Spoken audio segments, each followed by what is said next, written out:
Hi, thank you for joining me on another episode of Sandybay Media. I'm here with George Kalogeridis here and myself. We're going to be going through the South Australia, Queensland and New South Wales. So George, without further ado, would you like to tell me the results? I'm very impressed by the pronunciation of my last name, Hannah. Well done. You've been practicing that one. I've been practicing. Thank you. Yeah.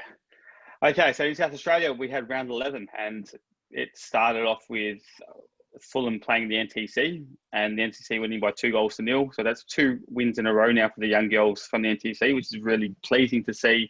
Michaela Stella getting a lot of improvement out of those girls in there. Adelaide Uni succumbed to a 4-0 defeat to West Adelaide, which leapfrogged West Adelaide to second place on the table after Inter's loss to Adelaide City, which we'll go into in a minute. And Comets played Metro United winning by 2-1 with 2 second-half goals to get them over the line to bring them to now 3 wins in a row, which is pleasing for those girls out there too, because like I've said in the past, they're a powerhouse in South Australian football. Top of the table clash in Adelaide City and Inter. Adelaide City running out 2-1 winners. Also coming back from behind after Maria Cote Rojas. She's got about 4 different names in there, so I had to get at least 3 of them. Put Inter in front in the 21st minute. Adelaide City needed a lot of patience to break down Resolute into defence, and 2 goals from Tian Power, not Chelsea Dorber this week, got them over the line to take the lead further up the table now. Obviously, shock that Chelsea didn't score on the weekend, like I said to you earlier. So, yeah. So, New South Wales, how we go down there? So, it was pretty big scorelines this week. So, Blacktown Spartans beat the Emerging Jets 4-0. And all those 4 goals came in the last half hour. Institute smashed Macarthur 6-1, which was a very big upset. It was meant to be one of the bigger clashes of the week. Tigers lost out to Sydney Olympic 3-0. Illawarra, they won against Bankstown 2-0, which was probably a more promising result for Bankstown, considering the massive scorelines that they've had to endure over the first couple of weeks. And then Koalas and APIA had a 1-1 draw, which the equaliser was in the 90th minute. And what game did you watch on the weekend, Hannah? So I watched the Koalas versus APIA game. The first chance of the game actually came within the first 30 seconds. They lost out in possession, APIA did, and the cross came in. Sophie Harding headed it over the bar from probably about 5 yards out. APIA, obviously they had a lot of possession, but Koalas, they obviously had a set structure, like went into the game thinking that they needed to press up high and then stay in a very defensive block and invited APIA to break them down. But they weren't allowing APIA to play past their midfield, which they did very well up until the ends of the game. So the APIA player, Palumbi, she hit the crossbar outside of the box in the 20th minute. That was the first chance after that first 30 seconds. So it was a little bit of tit for tat for that first 20 minutes. And Nat Tobin, she's obviously been prolific for scoring screamers from 30 yards out. She had another go in the 38th minute that got tapped over the bar by APIA's goalkeeper in the 38th minute. And there was obviously a few half chances from both teams, but it was locked 0-0 at half time. So going into the second half, Princess Abini got on a runaway. She took on a player, obviously beat them all, had a few chances, and then she just comfortably shot it into the goalkeeper's hands. It was a pretty easy thing to do. And then 58th minute, there was a penalty. APIA's defender, Alex Hung, did too much contact in the box was on Sophie Harding, and Nat Tobin converted it for the Koalas. I keep on saying And the 65th minute, Koalas attacker Macquarie, she beat 2 defenders and had a shot, which Magus batted it out, and it got laid off to Sophie Harding, who blasted it over a crossbar. So she probably was having a game to forget that day. Obviously had to be marked by Georgia Yeomandale as well, which is a very hard task. In the 69th minute, Morgan Roberts for the Koalas was on a massive runaway too and actually hit the crossbar.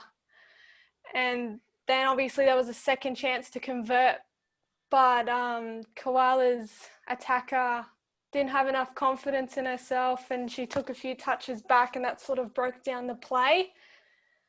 And obviously the Koalas, as the game went on, the Koalas started to defend a lot deeper as they fatigued and kept on inviting APIA to their box and to break them down, which they did extremely well, and would look to counter-attack if they won the ball.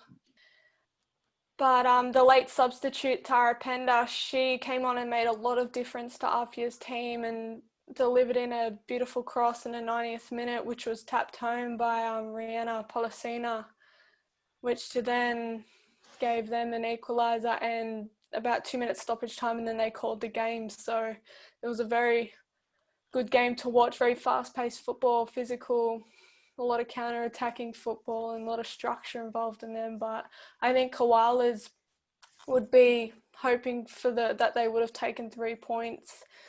And APIA, obviously, I don't think they'll be looking at themselves for next week, considering they've lost 2 and drew 1. So APIA's will be probably more confident team going into next week's fixtures. All right.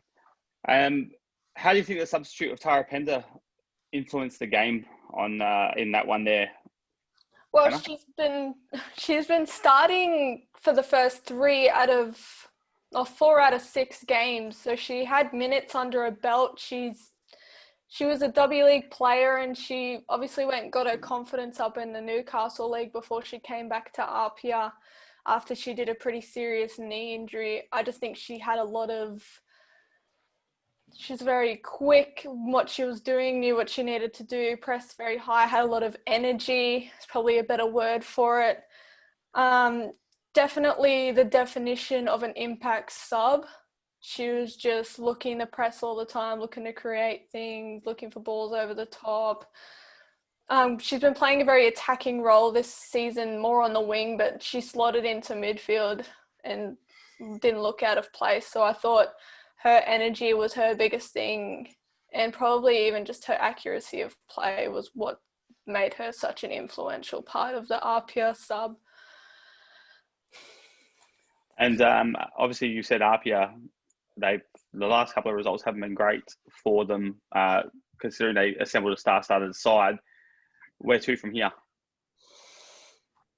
Look, I think they do the right things. Probably they need to, I guess, finish their chances. I think they lack that final execution, the final pass, the shot, even a little bit of defensive structure as well. I believe they do give the ball away a bit too much in just playing out normally. I think they play down to some opponents a bit too much. Like, I'm not crediting any other teams, but I think they lower their tempo a little bit too much, which allows pressure on them. So I think they just need to play their own game, play at the quick pace that they know how to, dictate the game and just take their chances, I think is probably the key to APIA's game going on for the next couple of weeks. Nice analysis. Thank you. So we're going through the Queensland results? Yeah, we'll go through the Queensland results. In Queensland, obviously with the way that the league is at the moment, we went through round 5. So 1 week it's round 11, 1 week it's round 5. Southwest Queensland gave Logan a scare, which after speaking to Nick Croydon during the week, we were a little bit surprised by. They raced away to a 2-goal lead to our home, and then Logan, I think, just started to wear them down and defeated them 4-2 in the end. Capalaba last night beat East by 3-2, which is a massive win for Capalaba. The QAS defeated Moreton Bay by 4-1, which, considering a lot of the scores that Moreton Bay have had, that's probably the same as Bankstown, where a bit of improvement, which is fantastic to see. Mitchelton succumbed to their 6th straight loss post-COVID, being defeated 2-1 by South, and Gold Coast defeated Lions by 2-0. Obviously, I watched that game, and it was a good little game. It was obviously two top teams, both undefeated. Lions top goal scoring team in the league. Gold Coast with the best defence. Gold Coast probably started the better of the two teams. It was a rather cagey kind of affair. But in minute 20, they won a corner from some sloppy play from Lions, which that corner was converted straight by the corner by their Japanese girl. Rio's her name. I can't remember her last name off the top of my head though, which is poor on my part. But it was a good corner. Whirled in, probably caught up in the wind a little bit, and the goalkeeper got caught underneath it, and it went over her head and went in. 15 minutes later, another great chance for Gold Coast from a second phase of a corner, where Danielle Wise found herself in front of goal and struck wide. Probably the same as what we said as well with the APIA game and Koalas. Gold Coast then decided to sort of sit off a little bit and let Lions play, but not let them get into a real rhythm. So defensively, I thought Gold Coast set themselves up really well. So they were 1-0 at the break. Second half came in, probably the same as the first. Bit cagey, real midfield battle. In the 62nd minute, Gold Coast probably had a golden chance where, off a quick transition, long ball into Ayesha Norrie, who got in behind the Lions defence and shot, but it was brilliantly saved by the Lions goalkeeper.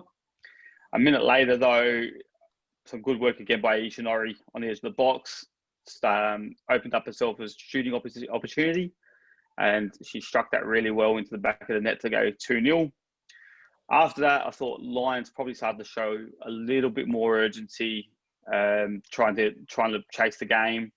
It was probably a little bit late from there, a couple of half chances and stuff like that, but they didn't really trouble Castlefina in goal for Gold Coast.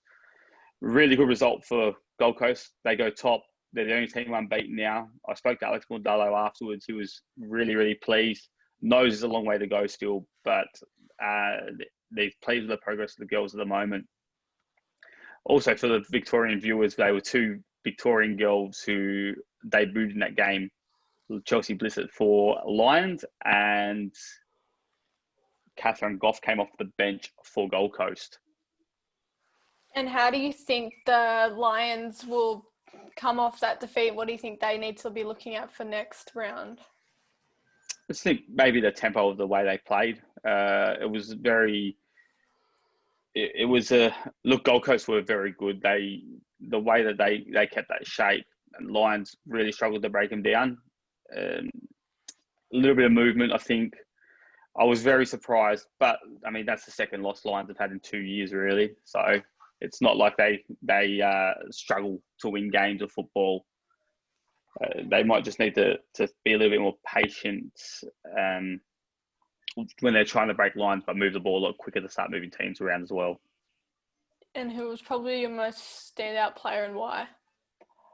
The centre-back from Gold Coast, Momo, and again, another Japanese import. Last name is Hayoshi. Momo was fantastic. She was a standout. She got in between Hecker and Riding a lot. She frustrated them, defended really well. Rio was also very good. Ayesha Norrie was impressive. I thought Chelsea Blissett had a good first half for Lions. But other than that, I thought the rest of the Lions were probably a little bit down on the day, which happened. It must be a week of the Japanese, because my player of the match was a Japanese import centre-back from Koalas as well. Well, there you go. Quick question for you, George. There's been a fair few Victorians that have come up into the Queensland League. How do you think they are settling into it? Yeah, there's been a massive influx of Victorian girls that have come up here, obviously since the COVID break and the shutdown of the Victorian League. I've seen the majority of them, and it's been good. I think Taylor Schneider didn't come off the bench at the weekend for Mitchelton, but she just came out of quarantine. Catherine Goff was the same. She came off the bench for Gold Coast, looked out of place a little bit, but hadn't trained with the team. She came out of quarantine on Friday. So she'll take another couple of weeks to probably get herself into it. Emma Rober scored last week. So, and speaking to Nick Croydon, he's got nothing but praise for her. Honestly, the most impressive one to be up here at the moment is Kelsey Minton. I know that she's impressed a lot of people up here and has been really dangerous for Mitchelton, a Mitchelton side that probably haven't been flying. But I think she's been ultra impressive. Unfortunately, she misses the next 6 weeks, though. Oh. So we'll have to see how she comes back from that. She was in hospital last week with some heart problems. Oh. So hopefully Kelsey gets herself back up playing again and probably puts herself in the frame for a W League spot. Absolutely. All right. Well, I'd like to thank you, George, for coming on and speaking about the SA and Queensland review. And thank you for joining me. And we hope you have a good rest of your night. Thanks, Han. Hope that knee's getting better. Speeding.